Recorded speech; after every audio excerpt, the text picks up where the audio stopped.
everyone, and welcome to the spring 2022 semester of Kin Stats, or Kin 483. I'm Natalie. I will be your instructor for the semester, and the best way to contact me is via email. I usually check this all hours of the day unless I'm sleeping, so usually you'll get a response within 24 hours. Do keep in mind, though, I am also concurrently working on my PhD at UMass Amherst, so I have a 3-hour time difference from you guys, so sometimes if you email me later in the evening, I'm a little less likely to respond than if you email me earlier in the day. For office hours, everything is through Zoom, obviously because I'm not in California, but we'll do everything by appointment, and this is something I'm trying that's a little bit different this semester because my class schedule and my teaching schedule are very inconsistent. So through Calendly, every week you'll get 7 days prior to the appointment time. So a week in advance, you'll be able to see what times I would be available to meet, and then hopefully one of those times line up when you are available. Meetings are automatically set for 30 minutes at a time. And then if there's something outside of a time range, like say you work until 5 or 6 o'clock and I only have times listed until 5, you email me and say like, hey, I can't make office hours, but I do have a question for an assignment that's due tomorrow or today or something. Can you meet with me at 7 instead? 10 o'clock my time, but usually if I'm up and I'm not, gonna be inconvenienced or I'm not away from home, I usually will accommodate those types of requests. But try to select the times within the availability that's listed on Calendly, just so it's a little bit easier to coordinate meeting times. The Zoom meeting link is here. This is also the meeting ID, so if you're one of those people who inserts the ID, that's great. But this will be the same link that's used throughout the whole semester. It's posted in several different places on Beachboard, so you shouldn't have a hard time finding it if you have to meet.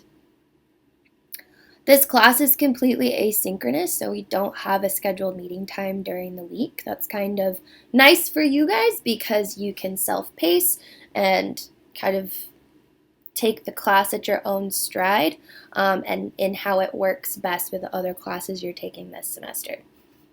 Everything will be pre-recorded and will be posted on Monday of every week. I personally bless online learning. One small blessing of online learning is that we can record lectures and activity videos.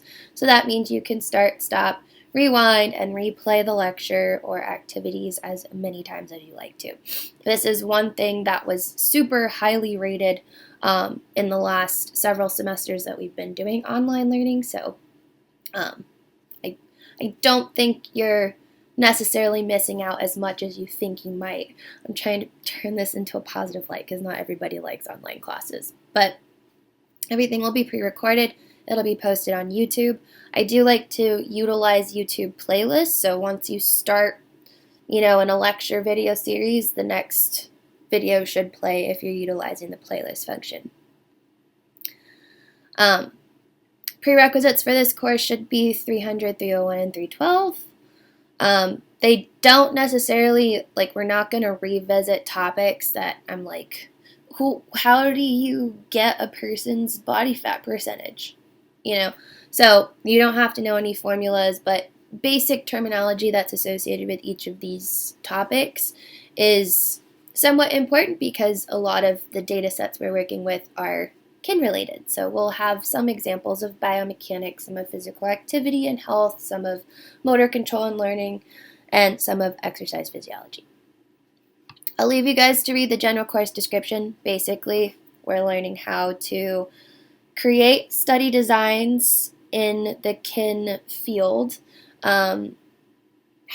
looking at how we might collect data, treat data, statistically analyze data, and then what that means for us in terms of interpretation and how we move forward in the research world. Your course learning objectives are listed here. Each week we have a different module. Each of those modules has their own set of learning objectives. I've put them into a spreadsheet because I had some feedback in previous semesters that it was just a lot to read every week. And I know personally as a student, I never really looked at learning objectives. I was just like, this is my assignment, I'm going to take it, I move on with life. But if you're one of those people who likes to look at your learning objectives, there will be a spreadsheet posted on Beachboard so you can check in with that to make sure that you're on the right track. As far as course time commitment, this is probably the most variable thing. And I always get some students who are like, I breeze through this class, and other students who are like, I took 3 days to complete the activity. Why? So I do want to put a disclaimer. The weekly lectures, all the videos should be under 2 hours, like collectively. They're usually split up into parts so that you can section your time. But do keep in mind that if you're starting and stopping, your lecture time will be longer. I make the lectures into 2-hour chunks because that is what we would have had for an in-person class for this type of class, because I did teach this in person prior to pandemic times. So lectures are approximately 2 hours. The more you start and stop, the longer it's going to take. For activities, I usually keep the activity videos between 1 and 2 hours as well, because when the class was in person, we would have a lecture day and an activity day. So again, I'd have to fit all activity walkthroughs in 2 to 3 hours. When we do the activities, these are largely working in Excel, and they are also largely working in other softwares such as GPower and SPSS, which you probably don't know what those are yet, and that's okay. But there is a huge learning curve when you're figuring out new software, figuring out how to insert formulas and equations. So the video part, I'm kind of accounting for stop-start time. Just watching the actual videos and the practice components, that's probably going to take you the longest amount of time because I do a step-by-step walkthrough on everything. But I'm kind of approximating 2 to 3 hours. It could be closer to 2 to 4 or 2 to 5, depending on how you pick up stuff, what type of devices you're using, because switching between screens could also take time, your connectivity to the internet, if you're using the virtual lab, which I'll get to in a second, right? So based on the types of resources you're using, the time commitment could be a little bit different based on your learning style, etc., etc. So I have this note down here. It should take you roughly 9 hours a week. Some students spend a lot more time. Some students spend the average, but I encourage you to space your activities out during the week so that when the due date comes and you're trying to crunch an entire week's worth of work into one day, you're not overwhelmed, okay? I'm the queen of procrastination, so, trust me, I know it's it always works, so we keep doing it, but it's really not healthy for this class and you will have a mental breakdown. So try to space it out. I've given an example of what that might look like. So everything is usually released on Mondays. I encourage you guys to review your list of activities for the week just so you know what you're doing, and then start your lecture videos. Usually these are anywhere from 2 videos to 3 videos. I try to split them into 20 or 30 minute chunks so they're, you just sit for 20, 30 minutes, take a break. You can come back to it if you want to. You can move on to a different task. But I would suggest watching about the first half of the lecture videos on that Monday. Finish your lecture videos on the Tuesday. Review and download any other documents for activities or discussions or whatever. And then review any of your notes that you had between those 2 days. Wednesday, I would suggest starting the practice part of the module activity. Thursday, trying to finish that. And then Friday, Saturday, you're working on the task component. So the practice component is guided, the task component is independent. So task probably will take you a little bit longer if you have to go back and look at the practice videos to see how things were done. In some weeks, particularly later in the semester, we'll also have discussions. So Sunday could be a discussion day, or completing any other unfinished work. So technically, you guys should be able to finish all of your tasks within a week. So you just think 9 hours spread over 7 days, it's really not that bad. You're only putting 1 to 2 hours in every day. You have an additional 3 days. All due dates are on Wednesdays. So this is to allow for, like, if you're waiting to have an office hours meeting, if you have other classes, if you have work, if you were traveling over the weekend, right? Then your Saturday, Sunday work gets shifted to Monday, Tuesday, right? But just understand for yourself, right, if you need to prepare in advance, or if you want to get kick-started on the next module early, right, you're going to be moving your work around based on your schedule. But this is generally how I would pace it if I was a student in the course. For course resources, I think we should not have to pay for any more textbooks that we will never use again. So the textbook is not required. I know some students like getting the Discovering SPSS Statistics book. It's by Andy Field, and it basically walks you through how to conduct tests in SPSS. Both of the books for this class have a lot more information that I don't really touch on. So I've kind of got a very watered down version of the course than when I inherited it from the previous teacher who taught it. So books are optional. They are linked in the bookstore, so you can get them from there. My preferred website is cheapesttextbooks.com. So particularly if you want one of these books, I would suggest renting them, so you don't have to worry about doing a sellback or having a book that you're never going to use again that'll be a dust collector on your shelf. You do need computer access to take this class, obviously, because it's online. But you also need a strong internet connection as well. So whether you're using campus computers, whether you're using your own computer or a shared computer, just make sure you have chunks of time where you can use that computer as well as strong internet access. If you don't have one of those two things, there are hotspot and computer loan programs available through the Division of Student Affairs, and there are other internet options that the campus library suggests for students who are living locally in Long Beach.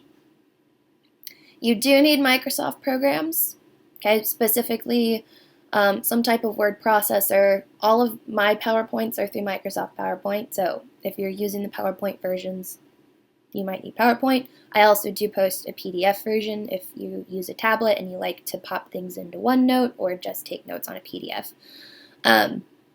You will also need Excel. Excel is the most critical. If you're going to get any Microsoft program, you have to have Excel for this class. We use it every single week.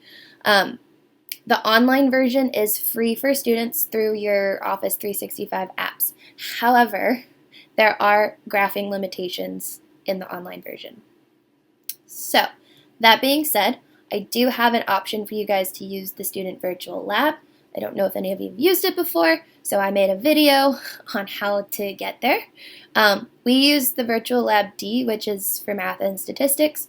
So if you don't have Microsoft programs and you also don't have SPSS on your computer, or you're not able to download it on your computer, you can use the Virtual Lab, and it basically mimics a campus desktop. SPSS is the other software that we're going to be using. I actually just uploaded version 28, so I'll be doing version 28 in all of the activity videos. Version 25, 26, or 27 are okay.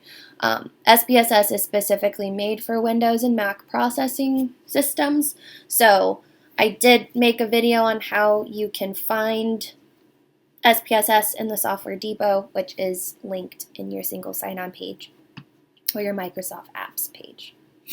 Okay, so these are all of like the main resources that you need for the class. I try to do it so everything is free. Not everything works the best, but we'll cross that bridge when we get there, basically. Okay. But if you have any problems accessing any of these resources, please let me know so that I can help you sooner rather than later. For the grading policy and point distribution, I do things on a 0.5 scale. So you think an A is usually a 90 to a 100%. I think half percents are like minute points that could be gained or lost at any point in the semester. So usually I will say, like, if you have an 89.5, you're kind of on a cusp, I'll bump you to the next grade. So A's are really 89.5 to 100 and so on and so forth.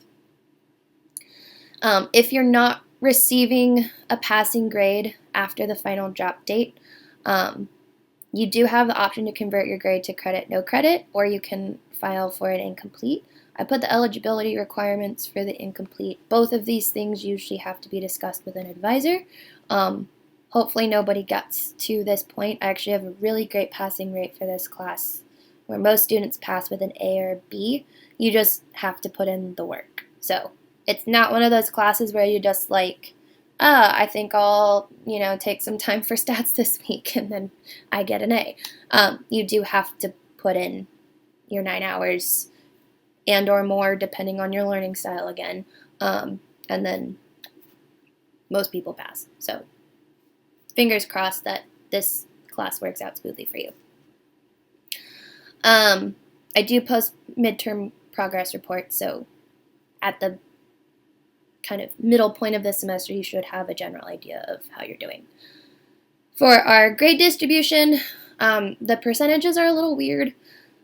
I don't do point-based systems, I do weight-graded systems just because I think they are more advantageous to the student, right? So in the week, you might have, a 50-point activity, but it's only worth 20%, or it's only worth 2% of your final grade, okay? So if you're ever like, I don't know how to calculate my grade, I need help, just let me know. I probably will put like a student grade calculator where you can insert your points on assignments as you go through the semester. Beachboard, the way the gradebook is set up, it doesn't always calculate the exact percentage that you have because I also include bonus or extra credit points in the gradebook and it doesn't calculate it the way that I want to. So if you're ever like, I don't know where I'm at in the class, we're approaching a drop date or we're approaching an important date, and you just need an update, let me know and I'm happy to help. Basically, this is what our class consists of, though. We have a Get Started module, which is basically what you're doing now. So watching your welcome videos, taking a practice quiz, and then basically introducing yourself to your classmates. The bulk of the class is going to be coming from the stuff you're actually doing on a week-to-week basis.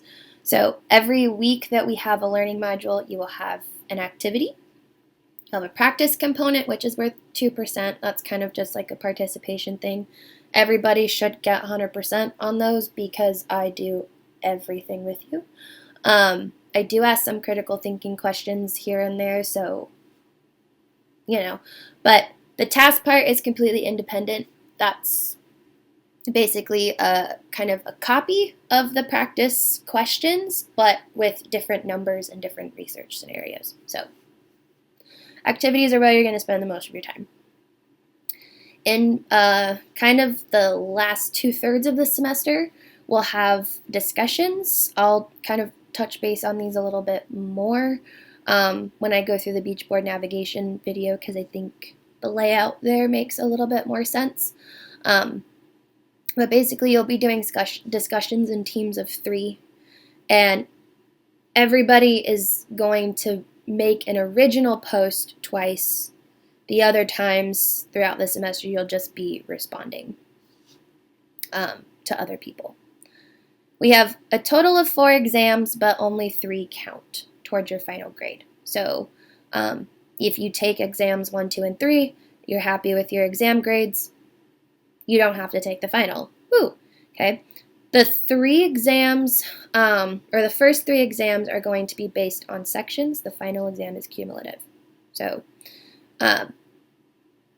it's better if you don't try to take the final, but if life happens and you miss an exam for some reason, there is an option to drop that. Okay.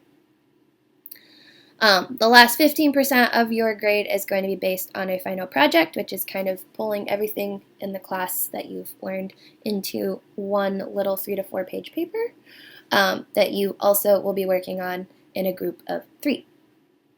And the discussions are primarily meant to prepare you for the final project. So in the discussions, you'll be creating research scenarios.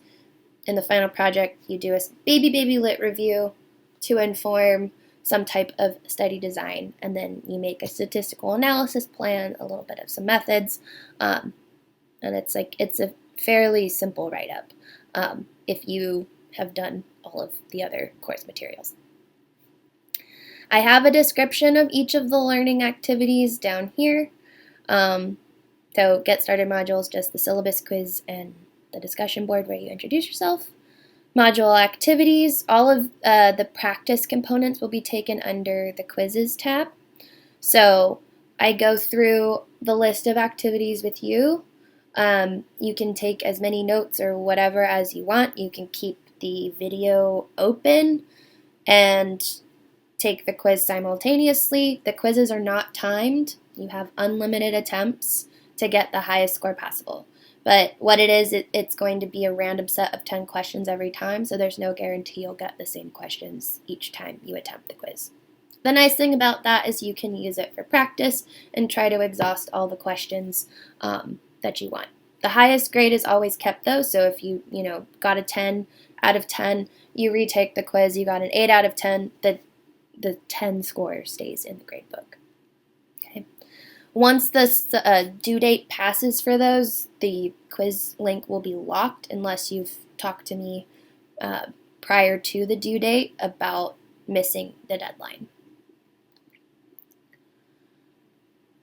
For the task component, these will be submitted to Dropbox, so I'll give you an answer sheet that has questions on it. You type in your answers, submit that to Dropbox by the due date posted on Beachboard. Late work, because activities sometimes take a little bit longer, especially like the task component, since you're trying to figure things out based off of what you recall from the practice video, I do keep the Dropbox open 24 hours after the posted due date. If you turn it in at any point within those 24 hours, whether it's, at midnight till 11:59 the next day, it's an automatic 10% deduction. Okay? I don't count if you're having technical difficulties unless you've had a technical difficulty all day. So, moral of the story, don't save your work to the last minute. Okay? Yeah. But that's the only thing you're pretty much allowed to turn in after the posted due date. For discussions, again, these will be in groups of 3. Basically, I assign one person as a personal investigator, 2 people as kind of like the research assistants. So the personal investigator is the one who creates the study design. Research assistants are the one who critique it. And again, your roles will change each week. You have a total of 6 discussions, so you only will be the personal investigator or primary investigator twice. Okay. Discussions, unfortunately, this is a Beachboard limitation where I can't provide special access. So once discussions lock, they are locked. So if you miss a deadline, unfortunately, I can't go back and reopen it unless I reopened it for the entire class, which can get messy if other people also missed their deadline. Okay, so if for some reason you're like running behind on assignments for the week, discussions would be the thing I would prioritize, and then email me about other stuff and we'll see if we can accommodate extensions and whatever based on your situation. For exams, all of these will be done in the quizzes tab on Beachboard as well. I unfortunately had several cheating attempts last semester. I didn't used to require lockdown browser, and I didn't used to require Respondus Monitor. But as a result of the occurrences last semester, we are using a lockdown browser and Respondus Monitor. So you will need a webcam in order to take your tests. I don't know if there are campus resources where they have external webcams on campus computers, where you can have like a proctored exam there. Your exams are open note, so when the Respondus Monitor turns on, basically you just have to show what notes you're working with in your space. There shouldn't be any other devices on your table, such as phones or tablets. Tablets I would only accept if you are if you have notes on those. But once your browser is locked, you won't be able to access anything else on your computer. So make sure you have printed copies of your notes, you have them on a tablet or some type of notebook, binder, whatever, because if you have everything on your computer, you won't be able to access it once you start taking your exam. All exam content will be randomized, so I usually have chunks of questions that are the same point values. Everybody's exam should be somewhat different. And I will be emailing the class probably on the first day to try to see if we can find a time window that works for everybody to take the test, since we don't have a scheduled class time. If there are any cases of suspected cheating, I do check IP addresses. That's logged through Beachboard when you take your exam. I do check answer similarity. I do check when people are taking the exam. Obviously, if we have the same time window, that's a little less relevant. But if we don't have a small window for the exam, then I'll probably open it up to an entire day. So we'll just kind of see where that goes. But if there are suspected cases of cheating, I usually try to give you guys the benefit of the doubt. I'll meet with you first, figure out what's happened. I show you why I suspected something. And then if cheating's still suspected after the meeting, we move forward and file a form with the Academic Integrity Committee. If you're found responsible for cheating, then you just get a 0 on the exam and you don't have the option to take the final.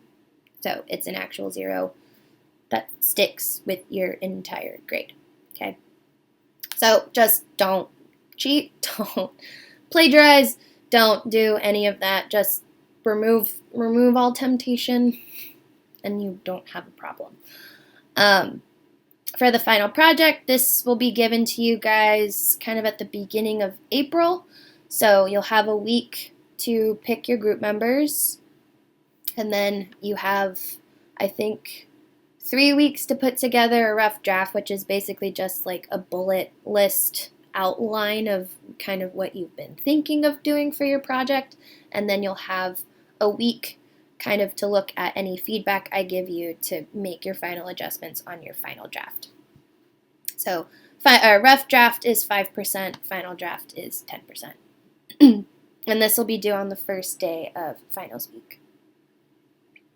For extra credit, I know life happens and sometimes we just need a little bit of a boost. So 1.5% of your final grade extra credit can be earned doing exam review quizzes, and an additional 1% can be done using feedback surveys that I use at the beginning and at the end of the semester. So all extra credit opportunities are 0.5%. It gives you a whopping total of 2.5%, which basically replaces an activity if life happens and you missed one, or you didn't finish it all the way, or you got a bad grade. Okay. The grading turnaround for me is usually 1 to 1.5 weeks. If I run into delays because I'm doing research for school, I have my own classes or whatever, I usually will let you know. I typically also will send an email when I've finished grading the whole class. So when you first get a grade on an assignment and you're like, oh my god, I did horrible, or whatever, like, don't jump to conclusions until I send the class email, and then you can email me about your grade. Just because sometimes if the whole class missed a question, I sometimes will do point adjustments, and then your grade ends up changing. So wait until I send the email out saying, like, everything has been updated. If you have questions, let me know. Also, make sure you check Beachboard regularly for your grades.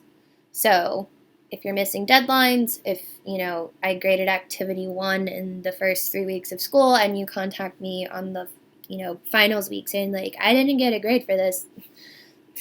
Okay, so make sure you stay on top of stuff as the semester keeps going. It makes it easier for me so I don't have to, like, backtrack several weeks behind, because usually I'm a week or 2 ahead of you guys when I'm posting materials. Okay, so just have some accountability, set your notifications on Beachboard so you get updates regularly, and there shouldn't be a problem. I've linked the course schedule in the sequence of assignments. That'll be at the very last page. Basically, everything else in here are just instructional policies that the department requires us to put in the syllabus. So we have non-discrimination, statements of accessibility, any accommodations. If you're registered with BMAC, they should be sending me information so that I can set your accommodations for exams.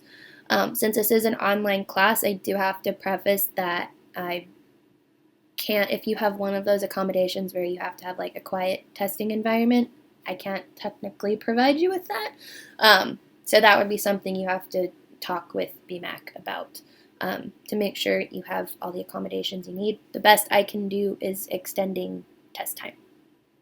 Okay. I have definitions of plagiarism, cheating, and courses of action that are taken if either of those 2 things happen. The attendance policy is kind of non-existent.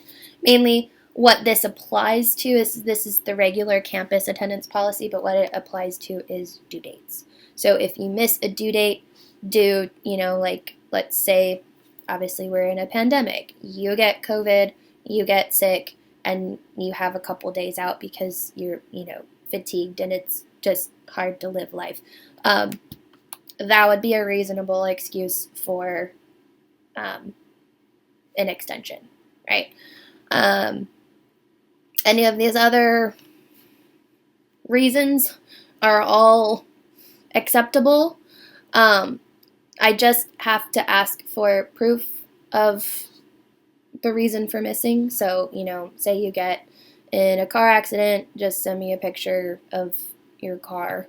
I try to be a little bit sensitive, especially with death, injury, or serious illness to immediate family members, just because, like, you're already going through a lot in those times anyways. So I try to be sensitive when stuff like that happens. I don't try to pry or anything. But if your grandma dies twice in a semester, that's a little bit sketchy. So just know I will ask, but I'll try to be sensitive about those types of things if you have to miss a deadline for any reason. I put this in yellow highlight because you do get 1 late extension for mental health reasons. I take mental health very seriously, so I can't counsel you guys, but if you do ever just need to talk to somebody, I am here. I personally struggle with, like, seasonal depression and high functioning anxiety, so I understand how they can impact your work life as well as your student life as well as your social life. So if you're having trouble at any point and it's just like I've experienced where you have a week of 0 motivation and it's just like the biggest woohoo moment to get out of bed, right? So if you're having problems and you don't think you're going to meet a deadline, you do get 1 late extension for mental health reasons. At which point I will probably reach out to you, ask if you're okay, and then see if you have any coping mechanisms that, like, you can work on to make sure that you continue in the right direction for the rest of this semester. Okay, but I do take that seriously, so if, resources on campus are somewhat available amidst the pandemic, but it is there, just so you know. All the withdrawal policy stuff is in here. Hopefully nobody has to withdraw, because I know this is a required course for you guys. I do have an option for you to put your preferred pronouns in the introduce yourself discussion, just so I can make a note of it. That way I address you properly in emails. But you can also add this to your MyCSULB. This is all other stuff I will let you guys read if you want to. Important semester dates and deadlines. This is from the academic calendar, so they're just ones that I thought were important to pull out. So if you are having a rough semester and you need to withdraw, these are the deadlines that I think are important. Other student resources are listed at the end of the syllabus, kind of for ease of access. And then the last thing I wanted to cover in this video is the course schedule. So this is tentative, meaning it could change. Our Get Started module you guys will have open from the 20th through the 26th, so Thursday to a Wednesday, if I have that straight in my head. From there, I list the modules. Okay, so we usually will do chunks of 3 weeks where I give you a lecture, you do a practice, sometimes you'll do discussion boards, and then we have a review week. The review week, there are no mandatory or required assignments due, except for on that Wednesday. So like module 3 would be due the Wednesday of the week we do the exam review. You do have extra credit opportunities on exam review weeks by electing to do a short 10-question quiz. That follows the same opening and due dates for the entire semester. So that stays consistent. Most of your exams will be on Wednesdays. Actually, 2 of them will be on Wednesdays. So I tried to do this because I'm assuming I will have time to grade your final activity by the time that exam rolls around.